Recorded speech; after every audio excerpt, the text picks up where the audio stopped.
Rasuluhun Nabiyul Karim wa nahnu ala dzalika minasyahidina wasyakirin walhamdulillahi rabbil alamin.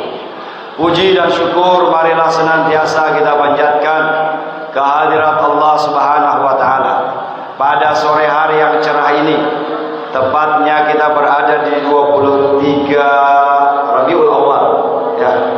Kita masih sempat Allah berikan kesempatan sehingga bisa bersama-sama duduk bersimpuh di rumah Allah ini, duduk berzikir, sholat berjamaah, dilanjutkan dengan pembacaan zikir sekaligus pelantikan pengukuhan pengurus wanita Islam Al-Herat Kecamatan Parigi dan juga beberapa ranting yang ada di Kecamatan Parigi. Semoga semuanya yang barusan dilantik, semoga semuanya menjadi amanah, amin, menjalankan tugas-tugas dia dengan penuh tanggung jawab dan amanah, amin ya rabbal alamin.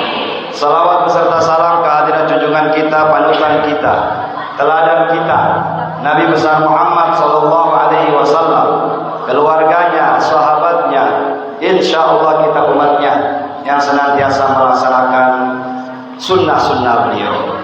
Yang sama kita hormati Ketua Komisaris Daerah Al-Herat Parigi Mautong, Bapak Rusli bin Salbeah yang hadir bersama kita pada sore hari ini. Yang saya hormati Ketua Pengurus Daerah Wanita Islam Al-Herat Kabupaten Parigi Mautong, Ibunda kita Ibu Haja Icesari Masau. Kita doakan sehat walafiat mereka berdua, amin ya rabbal alamin. Sama kita cintai dan kita taati ustadz kita, ulama orang tua kita di Parigi. Beliau cocoknya sudah kiai haji, karena kiai itu persyaratannya selain umur memang harus pimpinan pondok. Kiai itu punya pondok, punya santri. Jadi beliau alhamdulillah guru kita Kiai Haji Muhammad Qasim Abdul Majid, pimpinan pondok pesantren Ittihadul Ummah Parigi Mautong, alhamdulillah hadir. Ya, kalau masih muda jangan dulu panggil kiai. Kita masih ustaz. Kalau Ustaz Somad itu sudah bikin persyaratan baru jadi kiai. Selain punya pesantren, punya pendidikan agama, juga harus beristri dua. Tapi alhamdulillah, orang mulai saya punya abah kiai tidak juga istrinya dua. Ayah juga tidak istri dua. Jadi jangan harus istri dua baru panggil kiai, ya. Alhamdulillah hadir bersama kita. Yang saya hormati kakak, karena beliau kakak kelas memang. Kakak kelas Pak KUA Parigi Barat, ya, sekaligus imam masjid Al Ustadz Abdul Basit Abdul Majid, alhamdulillah hadir. Juga saya hormati ini dari Polres Parigi, polisi setengah Ustadz juga, Pak Zulham, seluruh hadirin wal hadirat jamaah Maulid Nabi Muhammad sallallahu alaihi wasallam. Tadi acara di undangan jam 1. Saya jam 1 lewat 10 sudah sampai. Ibu-ibu belum datang. Ya. Maka alhamdulillah kita di Parigi ini yang kurangnya itu kita punya jam. Jam kita mahal semua. Ya, tetapi karetnya banyak. Jam karet banyak. Itu kalau di daerah sana mungkin Ibu Ketua Wia yang paling paham, Ibu Asni. Kalau daerah Jawa sana Sausu Trans, Sausu Torono, kalau dia bilang jam 1 lambat 5 menit penceramah sudah membludak manusia. Saya waktu hari pertama Maulid Nabi itu tanggal 8 lalu itu, saya ceramah di Salupula. Pagi-pagi dibilang jam 1 di Sausu Torono. Saya kira macam di Parigi. Oh, saya bilang pasti belum ada orang jam 1. Ternyata sampai di sana mereka sudah padat. Dibilang tinggal ustadz itu. Saya sampai 1:30 manusia sudah banyak. Jadi tradisi tepat waktu ini mudah-mudahan kita bisa laksanakan dalam kehidupan sehari-hari. Al-waqtu kasayf, waktu itu ibarat pedang. Kalau kita tidak bisa mengendalikan waktu itu, tidak bisa mengatur waktu dengan sebaik-baiknya, maka kita akan terbunuh oleh pedang itu. Baik, tidak panjang-panjang, kita punya hikmah maulid, karena berhubung ini waktu sudah asar, kita punya maghrib sekarang jam 6 lewat, jadi tidak panjang-panjang. Kita langsung ke intinya saja, sesuai dengan apa namanya itu tema kita, apa namanya itu? Saya tidak baca dari sini. Menjadikan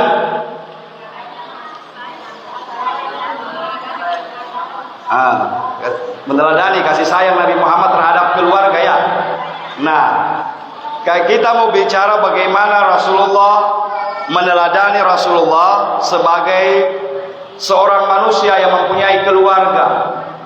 Maka Nabi Shallallahu Alaihi Wasallam adalah insan kamil, manusia sempurna. Rasulullah itu dibekali oleh Allah dengan berbagai sifat mulia. Bahkan Allah Subhanahu wa taala memuji Nabi kita Muhammad dalam Al-Qur'an, wa innaka la'ala khuluqin azim.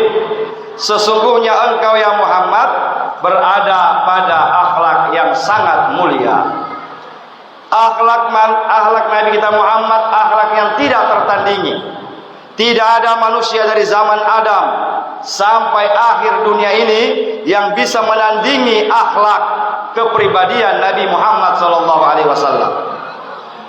Bahkan dalam kitab-kitab dijelaskan, kita berjanji, karena Rasulullah sallallahu alaihi wasallam ahsanan nasi khalqan wa khuluqa. Nabi Muhammad itu ahsanan nas, manusia yang paling baik, ahsanas fi khalqin wa khuluqa, dalam ciptaan, dalam bentuk tubuhnya maupun dalam akhlaknya. Sempurna dalam ciptaan Allah Subhanahu wa taala. Mulai dari ujung rambutnya sampai ujung kaki, Nabi kita memiliki kemuliaan. Maka dikatakan Nabi itu basyarun la kal basyar. Nabi kita Muhammad manusia biasa.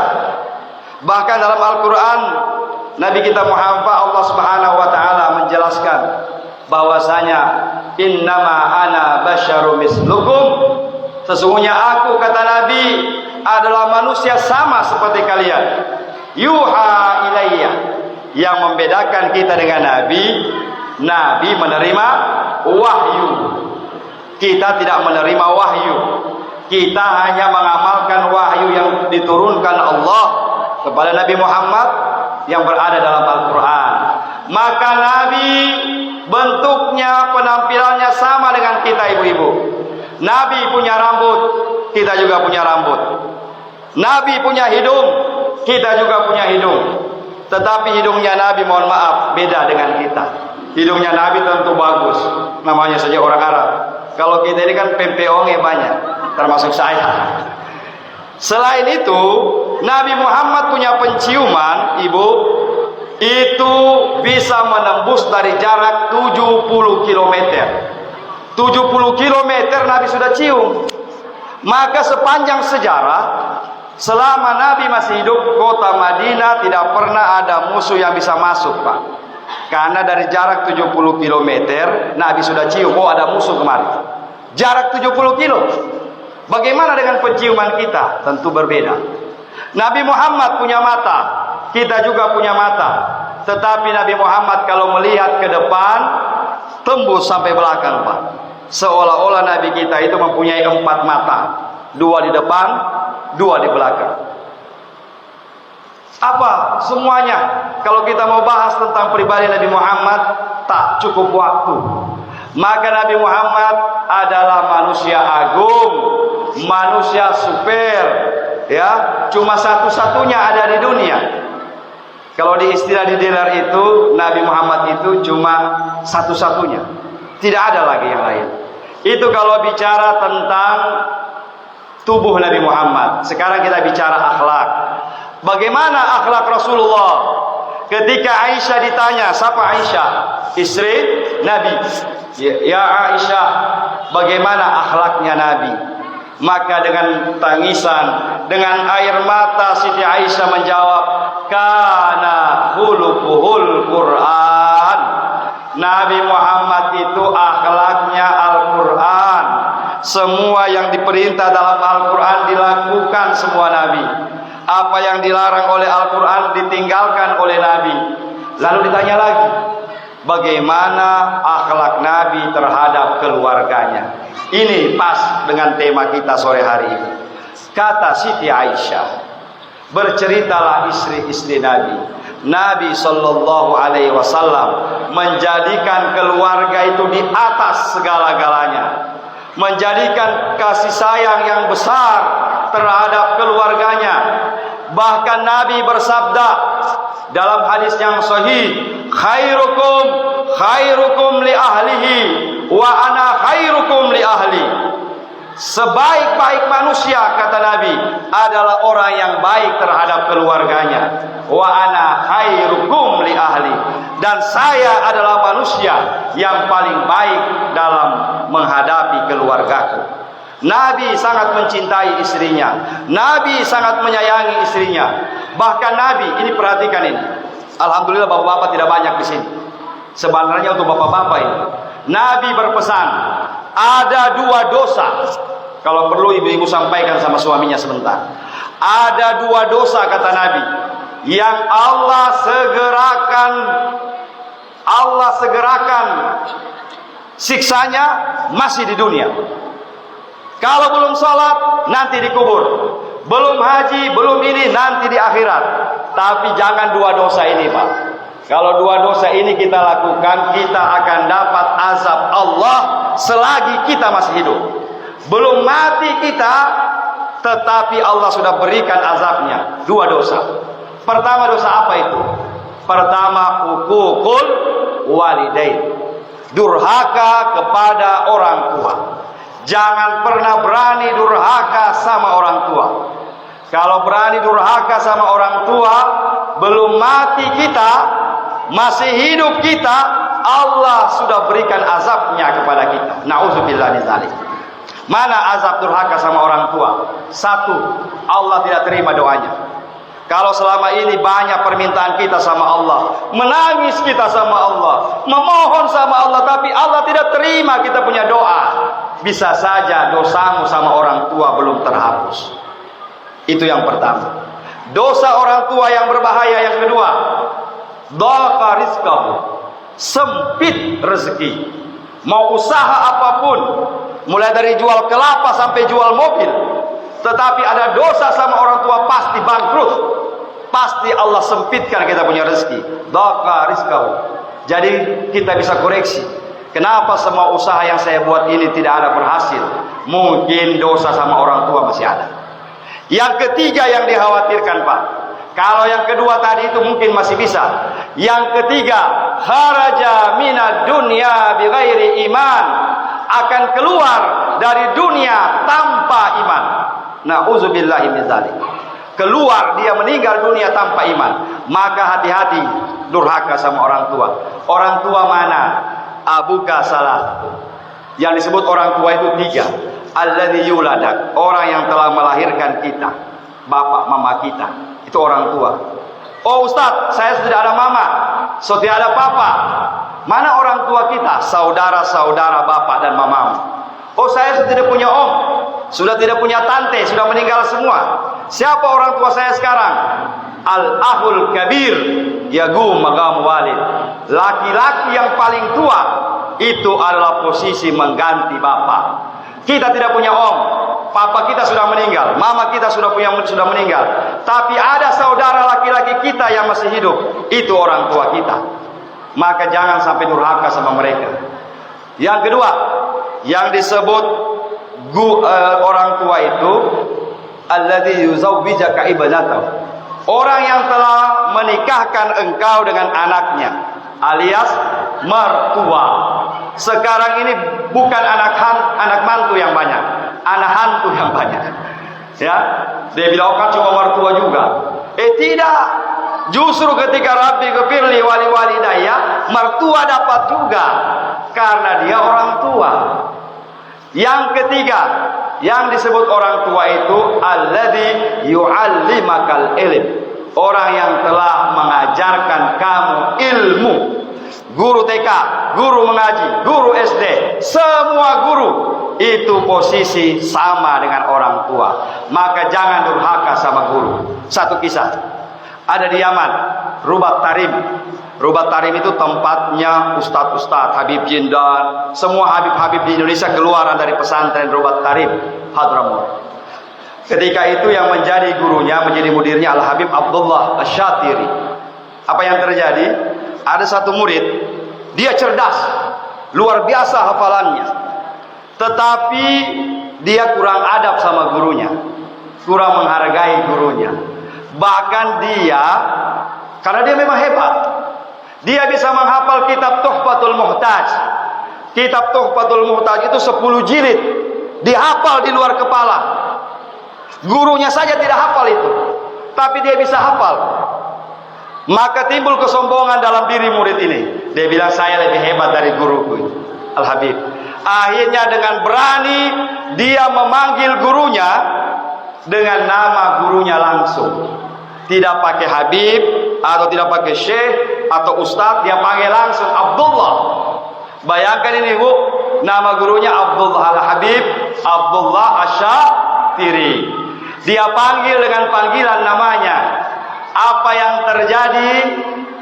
Ulama semua mengatakan, ini juga untuk kita, man yunada syaihuhu bi ismihi. Hati-hati. Siapa yang memanggil gurunya dengan nama langsung gurunya. Ada kita punya guru, kita tidak panggil ibu guru, pak guru, ustadz, syekh, kita langsung panggil namanya. Maka apa azabnya? Allah nasiya ilmah. Allah akan kasih lupa seluruh ilmu yang pernah dia pelajari. Maka ketika dia memanggil nama Habib Abdullah dengan langsung Abdullah, seketika itu semua ilmu ini dicabut oleh Allah. Tidak ada lagi yang tersisa. Sampai anak ini biar alif ba tidak bisa lagi, bapak-bapak, ibu-ibu. Maka 3 ini kita jaga. Jadi dosa yang disegerakan Allah di dunia pertama adalah uququl walidain. Yang kedua, dosa yang langsung disegerakan Allah itu al-baghyu. Apa itu al-baghyu? Seorang laki-laki, seorang suami yang menzalimi keluarganya, menzalimi istrinya, tidak memperhatikan istrinya, sampai-sampai memukul istri. KDRT, ya, Lesti Bilar juga kena. Tenang, saya tahu kamu. Sekarang kamu Lesti Bilar, sudah jelas-jelas Bilar memukul istrinya, kamu bela. Oh, kamu marah, bukan bela. Marah. Kenapa itu Bilar pukul istri? Netizen sibuk. Begitu Lesti tarik laporan, netizen juga sibuk. Pertanyaannya ibu-ibu, kamu fokus pupu dengan Bilar? Fokus pupu dengan Lesti? Ngapain kita mau urus-urusan mereka? Ya, bapak-bapak, ibu-ibu, berikutnya bagaimana Nabi Shallallahu Alaihi Wasallam terhadap keluarga. Nabi Shallallahu Alaihi Wasallam terhadap keluarganya, satu, Nabi dalam sejarah tidak pernah memanggil istri dengan namanya. Siapa namanya? Ya Ummu Fatimah. Kalau panggil Khadijah, kalau dia panggil Siti Aisyah, ya Humairah, wahai yang pipinya kemerah-merahan. Nabi tidak pernah teriaki istrinya di jalan. Bukan kayak suami sekarang.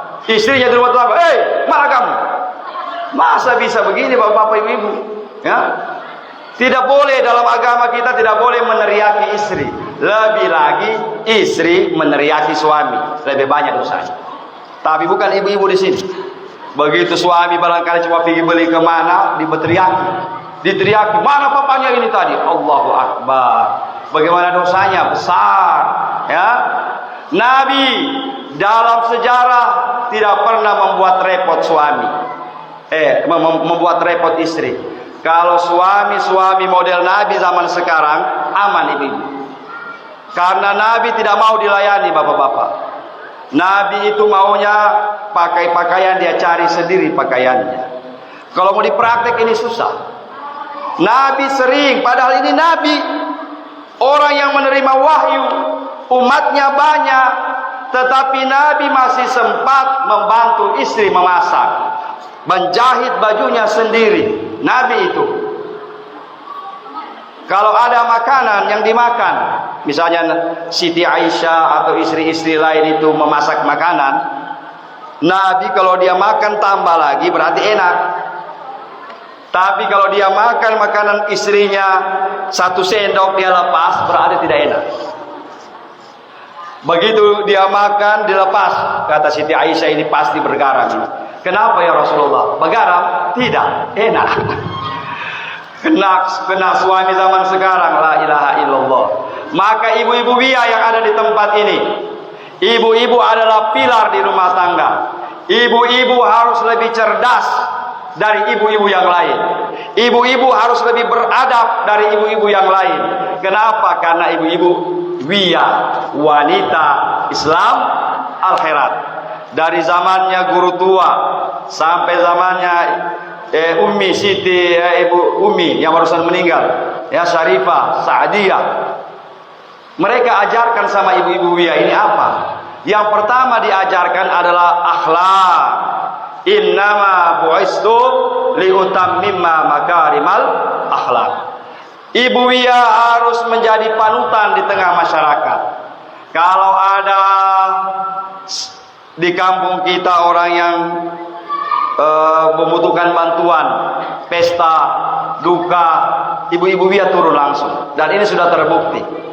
Di mana-mana Pak, kalau ada orang meninggal, ibu-ibu Wia di situ. Ya, ini luar biasanya. Di mana ada orang ini, ibu-ibu Wia di situ. Ya, mudah-mudahanlah dipertahankan. Ya, dan di mana-mana Wia selalu menjadi terdepan dalam urusan-urusan umat. Mudah-mudahan Wia di Parigi Mautong bangkit lagi, amin. Di Parigi, kalau Parigi Mautong sudah. Yang baru dilantik tadi ini mudah-mudahan lebih semangat, amin. Karena kita ini cari satu, apa yang kita cari di Wia. Kalau mau cari uang di Wia, jangan, tidak ada uangnya. Ya, mau cari apa di Wia? Cari berkah saja. Ridha lillahi ta'ala. Kita mencari ridhanya Allah, mencari ridhanya Allah. Kita bisa bantu masjid melalui Wia, kita bisa bikin TPA, Taman Pendidikan Al-Quran. Semua Wia di kampung-kampung harus punya TPA. Ya, harus punya TPA supaya apa? Wia berkontribusi dalam memajukan pendidikan agama. Bu, begini. Saya mau kasih contoh satu cerita. Ada satu kisah yang dikisahkan dalam beberapa kitab. Ketika seorang syuhada, siapa itu syuhada? Orang yang mati syahid. Ketika beberapa orang syuhada meninggal dunia dan diperintahkan Allah masuk ke dalam surga, ketika di pintu surga, syuhada ini dibilang, udkhulul jannah ya syuhada, masuklah surga wahai para syuhada. Kata para syuhada yang ada di situ, jangan dulu kami. Kami ini betul mati syahid. Tetapi kami mati syahid ini karena ada yang danai. Siapa yang danai? Mereka orang-orang kaya. Mereka berikan kami perlengkapan perang. Mereka kasih kami bekal. Orang-orang kaya itu. Jadi kasih orang-orang kaya dulu yang masuk. Akhirnya silakan orang-orang kaya, syuhada di belakang. Orang-orang kaya silakan masuk ke dalam surga. Katanya orang kaya begini, jangan dulu kami, karena kami tahu fadilah sedekah ini, kami tahu membaca Al-Quran ini, kami tahu ilmu agama karena guru-guru kami ini, guru-guru yang di belakang. Jadi guru-guru itu kasih masuk dulu. Maka ibu-ibu kalau punya TPA sama saja dengan ibu-ibu mengajar juga, karena ibu memajukan pendidikan agama. Ibtidaiyah, ya. Kalau guru tua itu punya ibtidaiyah, sanawiyah, aliyah itu produk setelah itu. Tetapi sekolah pertama guru tua itu adalah ibtidaiyah. Maka mudah-mudahanlah di Parigi ini setelah ini adalah Wia barangkali ranting mana yang mulai buka ibtidaiyah. Kalau mau cari guru banyak sekarang guru. Tinggal tanya sama Pak Komda, tinggal tanya sama ayah, adakah guru? Tinggal sama saya juga ada. Ada murid-murid saya yang sudah tamat aliyah, bisa kita bikin jadi guru ibtidaiyah.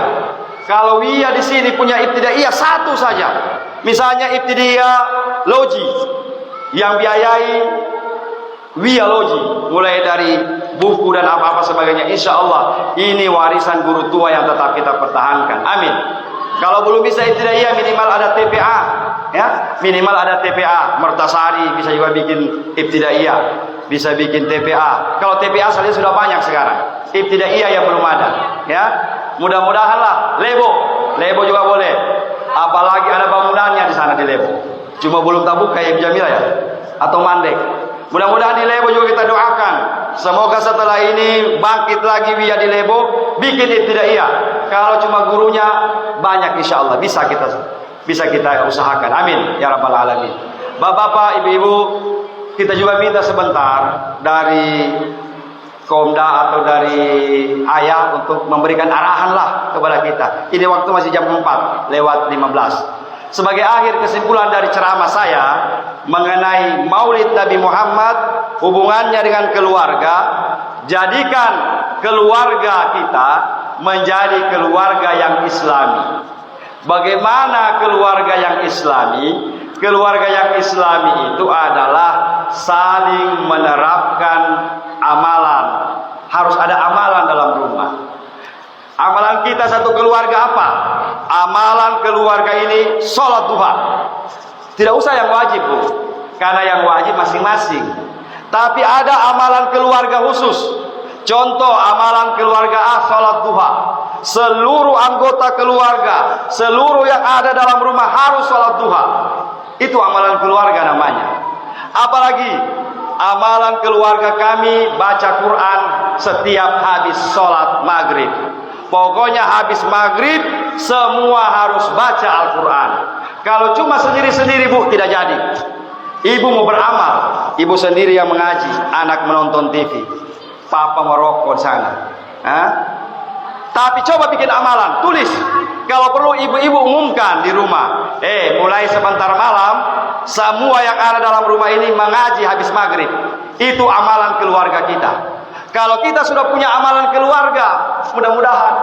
Orang bilang orang setengah mati mengaji, mama. Beginilah amalan Jumat berkah.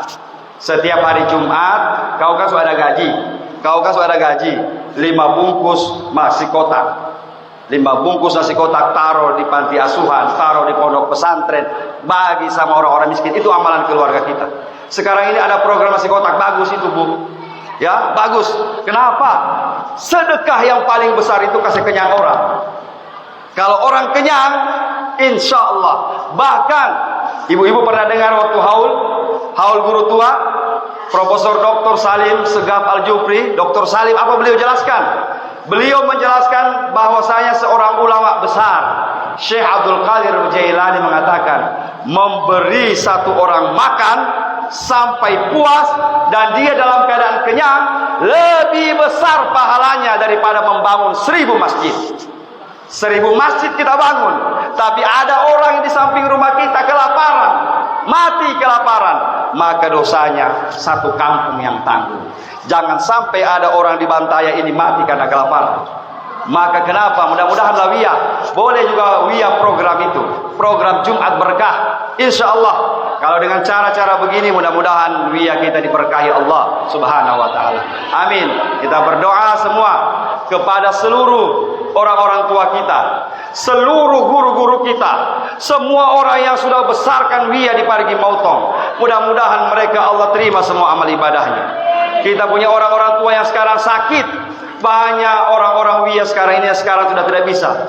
Termasuk mama saya sudah tidak aktif lagi karena sakit-sakit lutut. Kita doakan semua kita punya sesepuh Wiyah di Parigi Mautong, mudah-mudahan mereka diberi umur panjang oleh Allah. Ala hadan niyah wa ala kulli niyatin salihah. Al-Fatihah. A'udzubillahi minasyaitonir rajim. Bismillahirrahmanirrahim. Alhamdulillahirabbil alamin arrahmanir rahim maliki yaumiddin. Iyyaka na'budu wa iyyaka nasta'in. Shiratal mustaqim. Shiratal ladzina an'amta 'alaihim ghairil maghdubi 'alaihim waladdallin. Demikian apa yang bisa saya sampaikan. Mungkin dari kedua orang tua kita bisa menyampaikan lagi. Wassalamualaikum akhirul kalam. Wallahul musta'an. Wassalamualaikum warahmatullahi wabarakatuh.